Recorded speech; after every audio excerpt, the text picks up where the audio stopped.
Tonight, a breakdown in contract talks puts school bus transportation in jeopardy for thousands of students. Disturbing details surface about conditions at Marineland in Niagara Falls, and Kingston's new Veterans Village starts to take shape. From Global Kingston, this is CKWS News at 6. Good evening. Some families in Eastern Ontario may need to find alternatives to school bus services once classes resume in September. Contract talks have stalled between the bus operators and their contract providers, leaving uncertainty on the cusp of the new school year. Fawaz Mohammed Yusuf has more.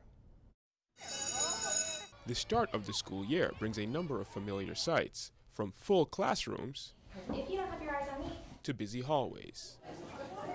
But in some parts of Eastern Ontario, one staple might be missing. Negotiations have hit the brakes between bus drivers and the agency that employs them on behalf of the school boards.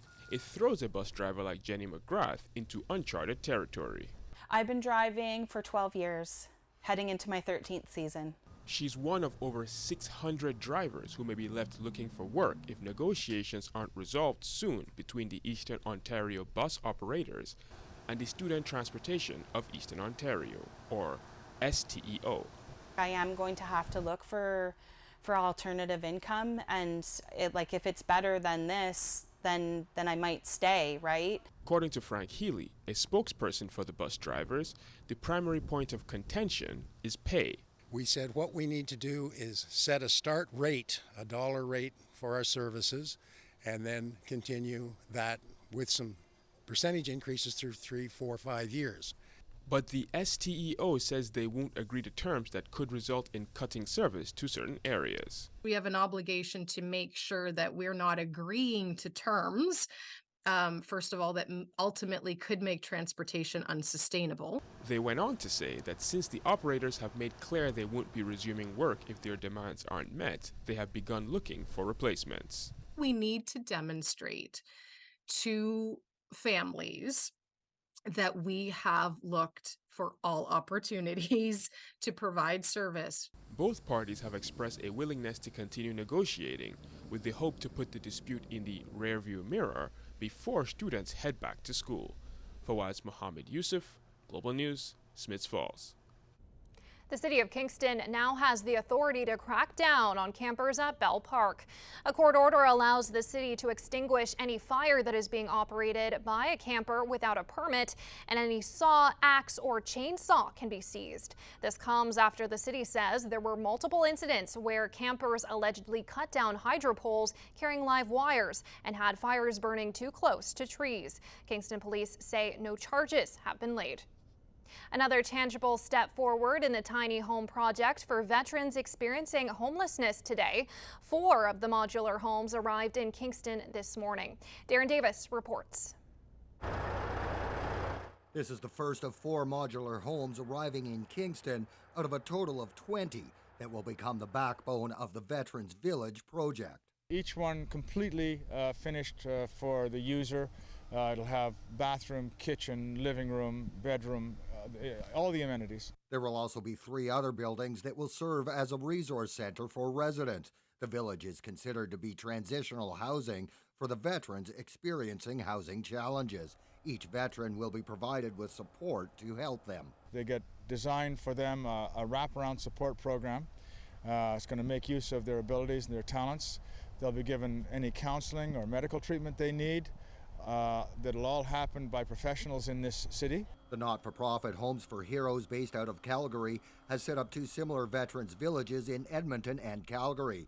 The overall budget for the Kingston project is $8.5 million, and Hutchings says many businesses have been providing services in kind. The brick is providing the furniture. Can-Arm is providing the electrical light fixtures. We've got all the steel stanchions for signposts are being done by pure ingenuity.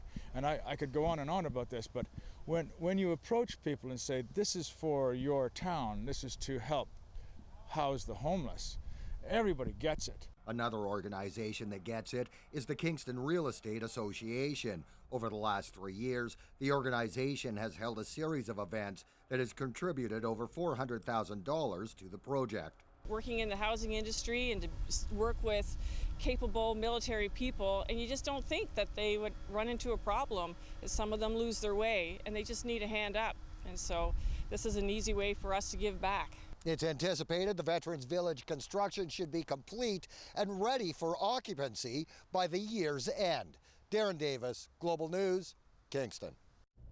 Will the clouds clear for Friday? Let's find out in Bill Hall's first check on the local weather. Bill?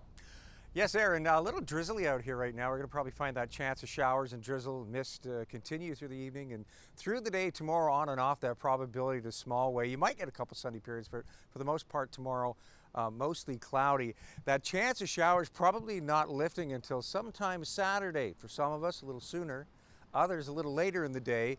But the weekend isn't a total wash-up. I think everybody's going to see a nice Sunday. We'll let you know how long that sunshine sticks around with your full forecast in just a few minutes. First Weather is brought to you by Aubin Windows and Doors. For premium products, award-winning service, and professional installations, visit aubin.com. He is not going anywhere. I'm Mike Kostovit. That and more coming up in sports.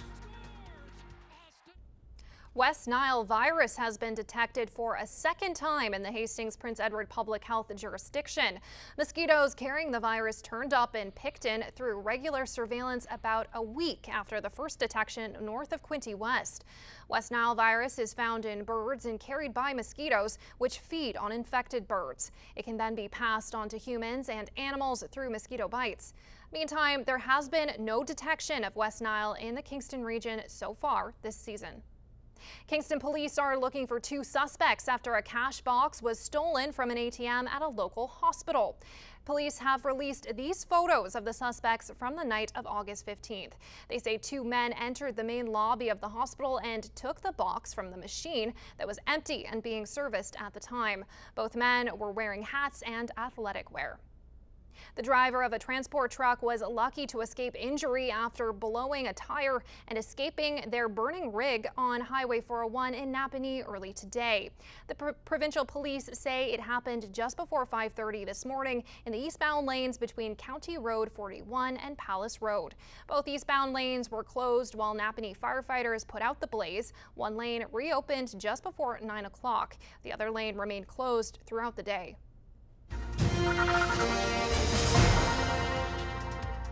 Still to come on CKWS News at 6, a new damning report reveals a shocking amount of animal deaths at Marineland since 2019. Also, fallout from the Greenbelt controversy continues. And a volunteer organization has been documenting local shipwrecks.